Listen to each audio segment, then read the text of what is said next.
का रुख करेंगे सीएम योगी आदित्यनाथ इस बीच क्या कुछ कह रहे हैं, सुनिए। एक नई उड़ान देने के लिए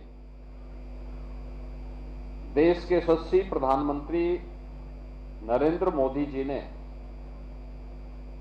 जिस सॉफ्ट स्किल को एक नई प्लेटफॉर्म उपलब्ध करवाया है, उस प्लेटफॉर्म की एक महत्वपूर्ण कड़ी है ये सॉफ्टवेयर टेक्नोलॉजी पार्क।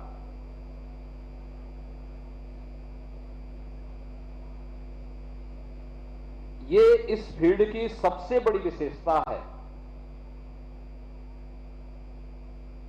कि स्टार्टअप इस फील्ड में चलाने वाला व्यक्ति और केवल अपना कंप्यूटर लेकर के वहां जाएगा, बाकी उसको जगह की चिंता नहीं करनी है, उसको विद्युत कनेक्शन की चिंता नहीं करनी है, अन्य जन सुविधाओं की चिंता नहीं करनी है। और देश और दुनिया में जहां कहीं भी इस सॉफ्टवेयर की टेक्नोलॉजी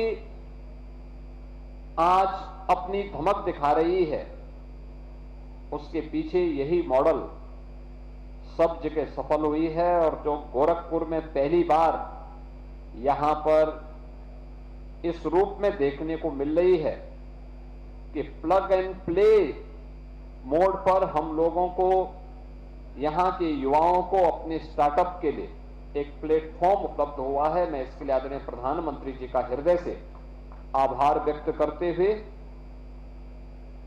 एसटीपीआई से जुड़े हुए सभी अधिकारियों को, अरविंद कुमार जी को और उनकी पूरी टीम को हृदय से धन्यवाद देता हूं कि आज उन्होंने गोरखपुर के अंदर इस एसटीपीआई पार्क का शुभारंभ किया है।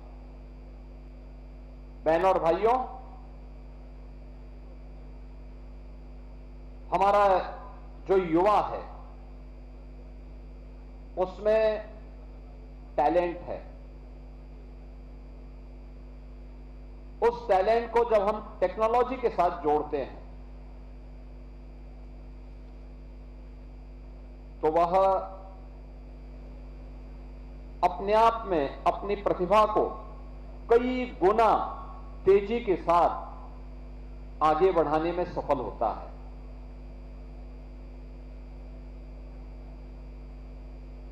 यही तो प्रधानमंत्री जी ने पिछले 11 वर्ष के अंदर देश के अंदर किया है। दुनिया का सबसे बड़ी युवा आबादी भारत के अंदर स्केल था, लेकिन उससे 14 के पहले की सरकारों ने उनके स्केल को महत्व नहीं दिया, उसे स्किल में बदलने का प्रयास नहीं किया, कोई प्लेटफॉर्म नहीं उपलब्ध करवाया। परिणाम था युवा हतोत्साहित होता था, पलायन करता था, निराशा थी। लेकिन आपने देखा होगा 2014 के बाद एक एक करके प्रत्येक क्षेत्र में परिवर्तन हम सबको देखने को मिला। और वह परिवर्तन किस रूप में? न केवल भारत सरकार के स्तर पर राष्ट्रीय महत्व के, बल्कि हर जनपद स्तर तक उस स्केल को स्किल में बदलने के लिए अनेक कार्यक्रम प्रारंभ हुए।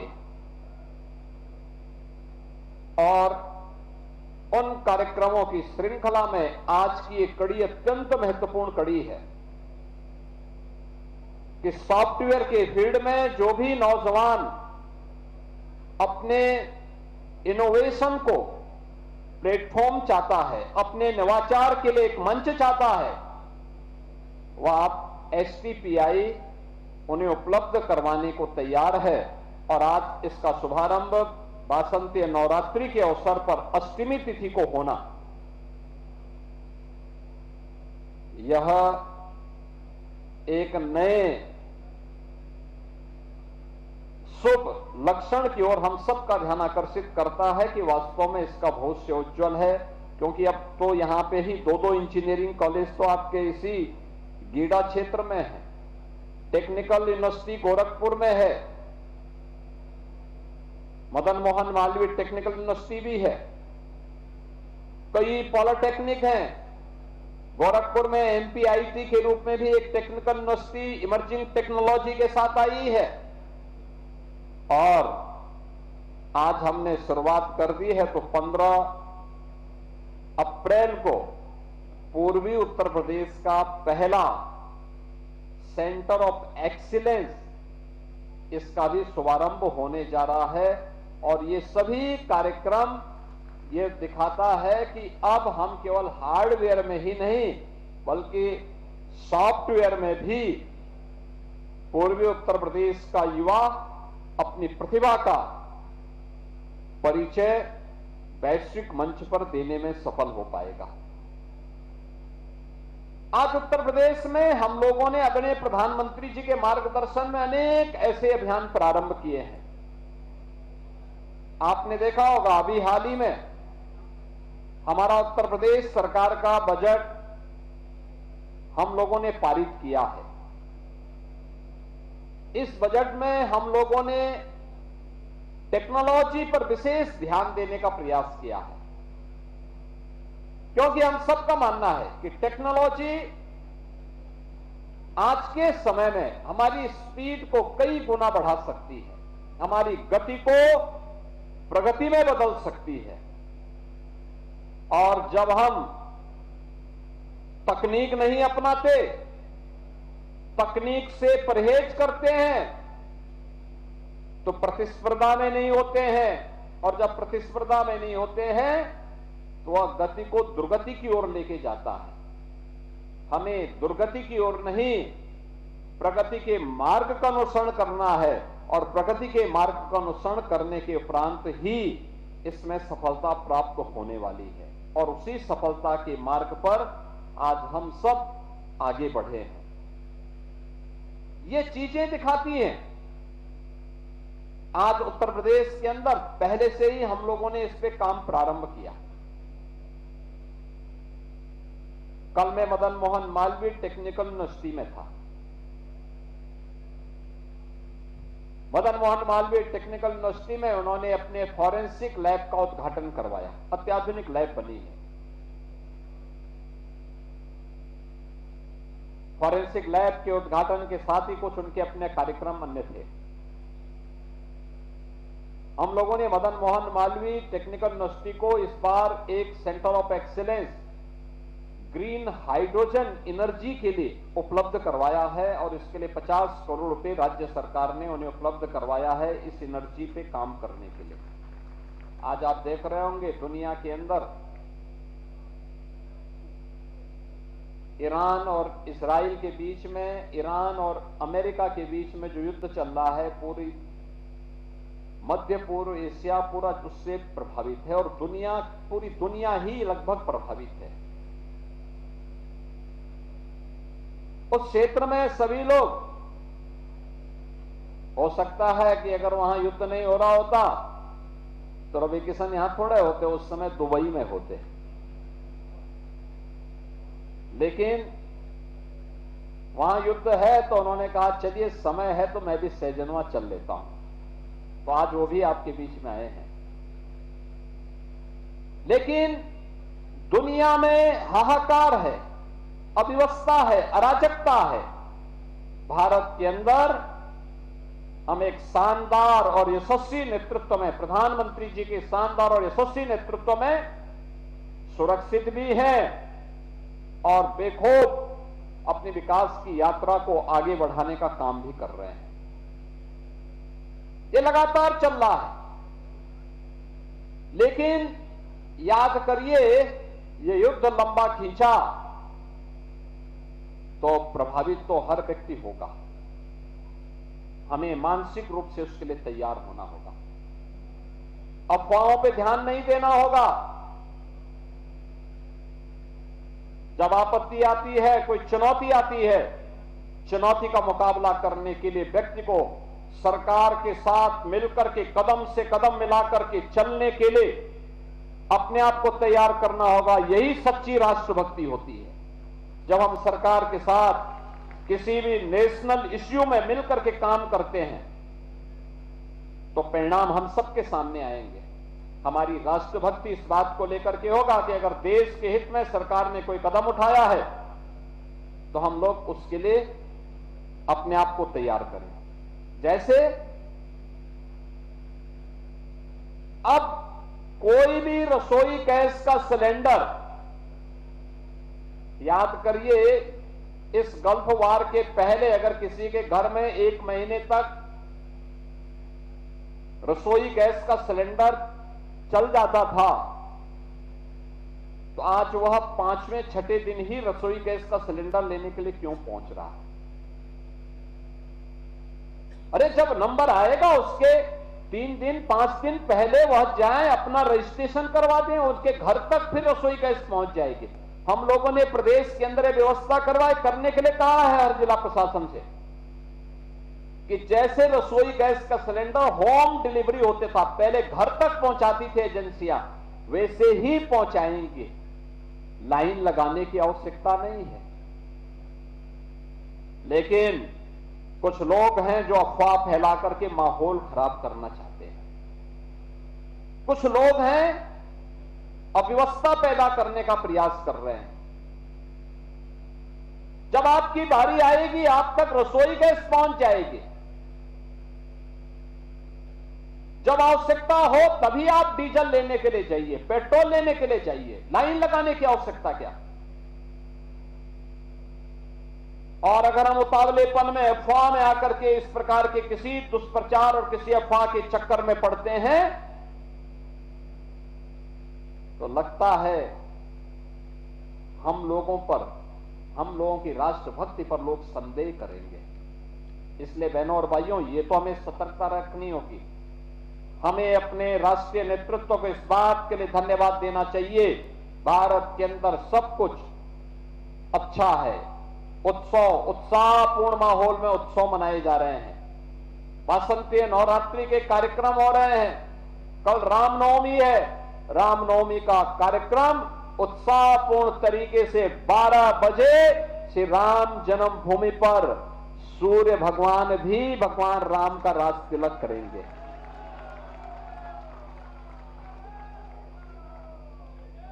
नया भारत विरासत पर भी और विकास में भी विश्वास करता है और भविष्य की एनर्जी के लिए हमें किसी अन्य देश पर निर्भर न रहना पड़े, इसके लिए ग्रीन हाइड्रोजन एनर्जी उसका एक माध्यम बनने वाली है। और उसी के लिए एक हम लोगों ने सेंटर ऑफ एक्सीलेंस के लिए मदन मोहन मालवीय टेक्निकल यूनिवर्सिटी को पैसा उपलब्ध करवाया है। उस टेक्नोलॉजी को लाने के लिए अभी हम लोग जापान भी गए थे। जापान के साथ हमारी बातचीत हुई है। जापान इस टेक्नोलॉजी में काफी एडवांस स्टेज में है। हम उनको मिलकर के इस कार्यक्रम को आगे बढ़ाएंगे। और टेक्नोलॉजी को आने में थोड़ा समय लगता है। इनोवेशन को रिसर्च एंड डेवलपमेंट में बदलने में कुछ समय लगता है, लेकिन युवाओं के अंदर जो आइडियाज हैं उसके लिए एक प्लेटफॉर्म देने का काम सरकार कर रही है। और अब तो पूर्वी उत्तर प्रदेश के अंदर जो संभावनाएं हैं, जिस क्षेत्र में जो संभावना है, यूपी के अंदर उस प्रकार के सेंटर ऑफ एक्सीलेंस विकसित किए जा रहे हैं। जैसे पिछले बजट में हम लोगों ने कानपुर IIT कानपुर में मेडटेक के लिए एक सेंटर ऑफ एक्सीलेंस विकसित करने में सहयोग किया। SGPGI लखनऊ में भी एक सेंटर ऑफ एक्सीलेंस विकसित करने की कार्रवाई को आगे बढ़ाया। हम लोगों ने कानपुर में लेदर का भी और कानपुर में ड्रोन टेक्नोलॉजी का भी एक सेंटर ऑफ एक्सीलेंस विकसित किया। उसको विकसित करने की कार्रवाई के लिए हम लोगों ने धनराशि उपलब्ध करवाई है। रोबोटिक के लिए हम लोगों ने एक सेंटर ऑफ एक्सीलेंस विकसित करने के लिए नोएडा, ग्रेटर नोएडा को धनराशि उपलब्ध करवाई है। वहां पे बहुत सारी कंपनियां इस फील्ड में काम कर रही हैं। एग्रीटेक में, एग्रीकल्चर के फील्ड में भी टेक्नोलॉजी कहां पर उपयोगी हो सकती है, इसके लिए हम विश्व बैंक के साथ मिलकर के पूर्वी उत्तर प्रदेश के 28 जनपदों में और बुंदेलखंड के 7 जनपदों में एग्रीटेक पर काम कर रहे हैं।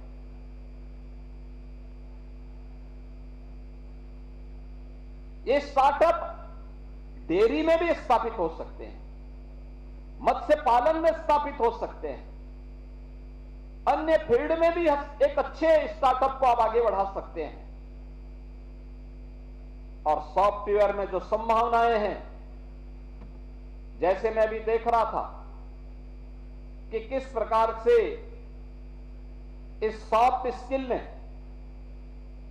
हॉस्पिटल्स की बेहतरीन उपलब्धता और डॉक्टर की, विशेषज्ञ डॉक्टर की उपलब्धता, किसी भी पेशेंट को कहां पे उपलब्ध हो सकती है, सॉफ्टवेयर उन्हें आसानी से गाइड कर सकता है।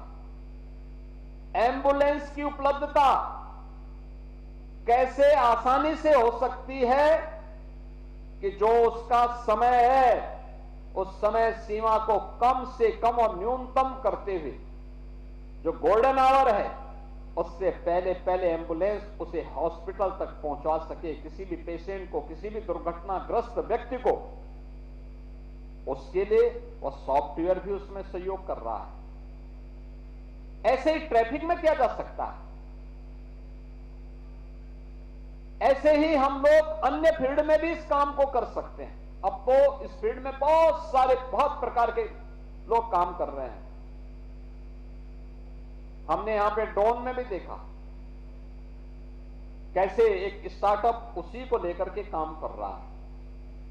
और मैं धन्यवाद दूंगा एसटीपीआई को कि जिन्होंने इस प्रकार के स्टार्टअप को आगे बढ़ाने के लिए गोरखपुर को चुना। इनके जो देश के अंदर अन्य क्षेत्रों में जो सफलतम मॉडल है और जहां पे सॉफ्टवेयर टेक्नोलॉजी पार्क सफलतापूर्वक कार्य कर रहा है, वहां पे जो इनके अच्छे स्टार्टअप्स हैं वे समय समय पर यहां आकर के यहां के युवाओं को उत्साहित करेंगे, प्रेरित करेंगे और उन्हें आगे बढ़ाने में भी मदद करेंगे। बहुत सारी घर में बैठे बैठे ढेर सारे अवसर आपके सामने आज यह सॉफ्टवेयर टेक्नोलॉजी पार्क यहां उपलब्ध करवाने के लिए आपको यहां पे उपलब्ध करा सकता है। और इसको मैं एसटीपीआई से कहूंगा कि अच्छा होगा कि गोरखपुर से जुड़े हुए, पूर्वी उत्तर प्रदेश से जुड़े हुए जो हमारे तकनीकी संस्थान है और उच्च शिक्षा से जुड़े हुए संस्थान हैं, उन सबको भी अगर आप इसके साथ जोड़ सकेंगे तो उनके मन में इस स्टार्टअप संस्कृति को आगे बढ़ाने, सॉफ्टवेयर के माध्यम से अपने कार्य को और आगे बढ़ाने में, सहज और सरल बनाने में उन्हें इसके माध्यम से बहुत सहायता प्राप्त होगी। आज उत्तर प्रदेश के अंदर हम लोगों ने पिछले 11 वर्ष के अंदर जिस एक स्टार्टअप संस्कृति को आगे बढ़ाया है, आज उसका परिणाम है कि उत्तर प्रदेश में 20,000 से अधिक स्टार्टअप काम कर रहे हैं। और मुझे यह भी बताते हुए प्रसन्नता है कि 20,000 से अधिक स्टार्टअप जो भी काम कर रहे हैं, इनमें से आधे महिलाओं के द्वारा संचालित हैं। यानी महिलाएं भी इस फील्ड में अच्छा कर सकती हैं। आप में से हर व्यक्ति के अंदर ये प्रतिभा है कि आप भी एक स्टार्टअप स्थापित कर सकते हैं, लेकिन आपको अपने हुनर को मंच चाहिए, आपके उस टैलेंट को एक प्लेटफॉर्म चाहिए, और वह काम एसटीपीआई यहां पे करेगा। मैंने कहा ना, डेयरी के सेक्टर में, एग्रीकल्चर के क्षेत्र में, अन्य क्षेत्रों में भी आप कर सकते हैं। और फिर कैसे स्टार्टअप यहां पर आपको सॉफ्टवेयर के माध्यम से गाइड करने में मदद कर सकता है, उसका एक बेहतरीन केंद्र हम यहां के माध्यम से इसको आगे बढ़ाने में मदद कर सकते हैं। आज के इस अवसर पर मैं एसटीपीआई के सभी पदाधिकारियों को इस बात के लिए धन्यवाद दूंगा कि वे इस कार्यक्रम को मजबूती के साथ आगे बढ़ाने का काम करेंगे। और गीडा में यह एक अच्छा अवसर आया है। आप याद करिए, गीडा ने पिछले 9 वर्ष में नवनिर्माण की एक नई प्रगति को देश और दुनिया के अंदर रखा है। एक समय था कि गीडा में कुल 2 उद्योग लगे थे। उन 2 उद्योगों में केवल 29 से 30 करोड़ रुपए की पूंजी लगी थी और पिछले 9 वर्ष में यहां लगभग 350 से अधिक उद्योग लगे हैं। 15,000 करोड़ रुपए से अधिक का निवेश हुआ है। 50,000 से अधिक पूर्वी उत्तर प्रदेश के नौजवानों के लिए नौकरी और रोजगार की संभावना अकेले गीडा ने विकसित किया है। गीडा में भी प्लग एंड प्ले के जिस मॉडल पर यह सॉफ्टवेयर पार्क यहां विकसित हुआ है, ऐसे ही यहां पर आज उत्तर प्रदेश सरकार गीडा में भी एक फ्लैटेड फैक्ट्री के कार्यक्रम को लेकर के आई है, जहां पे इस कार्यक्रम को आगे बढ़ाने में रेडीमेड गारमेंट्स के फील्ड में कैसे लोग काम कर सकते हैं, यह फ्लैटेड फैक्ट्री इसमें उपयोगी साबित होगी। अन्य क्षेत्र में कैसे होगा, इसके लिए 80 ऐसे हम लोगों ने वहां पर वो तैयार किए हैं और उस पार्क में भी आपको ढेर सारे अवसर प्राप्त होंगे। यहां पे प्लास्टिक पार्क भी विकसित हो रहा है। अच्छी फैक्ट्रियां आज यहां पे लग रही हैं और मैं मानता हूं ये फैक्ट्री आने वाले समय में यहां के नौजवानों के सपनों को और एक नई उड़ान देने में एक महत्वपूर्ण भूमिका का निर्वहन करेगी। रवि किशन को विश्वास नहीं हो रहा था। उन्होंने कहा कि गोरखपुर में 5,000 करोड़ रुपए तो लग गया होगा ना। मैंने कहा नहीं, आप गलत बोल रहे हैं। गोरखपुर में पिछले 9 वर्ष के अंदर, 9-10 वर्ष के अंदर अकेले गोरखपुर में 1 लाख करोड़ रुपए से अधिक का पैसा लगा है। 1 लाख करोड़ रुपए से अधिक का। यहां के इंस्टीट्यूशंस स्थापित होने में एम्स बना, बीआरडी मेडिकल कॉलेज में सुपर स्पेशलिटी का ब्लॉक बना, आयुष विश्वविद्यालय बना, कई पॉलिटेक्निक और इंजीनियरिंग संस्थान बने, स्किल डेवलपमेंट के सेंटर बने, फर्टिलाइजर कारखाना आया, पिपराइस में चीनी मिल आई और यहां पर 350 से अधिक उद्योग स्थापित हुए हैं।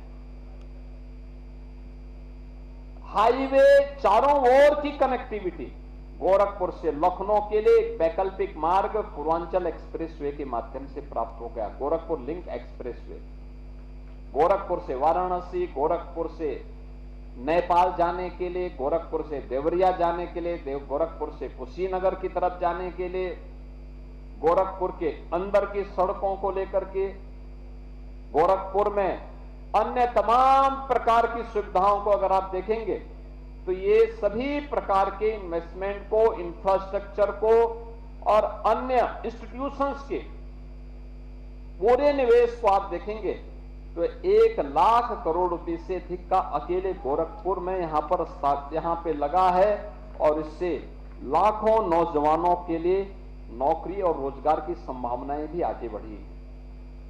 ये एसटीपीआई भी यहां के युवाओं के सपनों को एक नई उड़ान देने के लिए एक महत्वपूर्ण भूमिका का निर्वहन करेगा। इस विश्वास के साथ मैं आज के इस अवसर पर आप सबको एसटीपीआई के शुभारंभ के अवसर पर बधाई देता हूं। आप सबको वासंतीय नवरात्रि और कल रामनवमी है, रामनवमी की भी हृदय से बधाई और मंगलमय शुभकामनाएं देता हूं। प्रभु श्री राम और जगत जननी मां भगवती आपके जीवन में सुख और समृद्धि लाएं, आपको हर प्रकार से समृद्धि की नई ऊंचाइयां प्रदान करें। इस विश्वास के साथ आप सबके प्रति मेरी मंगलमय शुभकामनाएं हैं। धन्यवाद। जय हिंद। सहारनपुर से इस बीच बड़ी अपडेट सामने आ रही है, बड़ी खबर है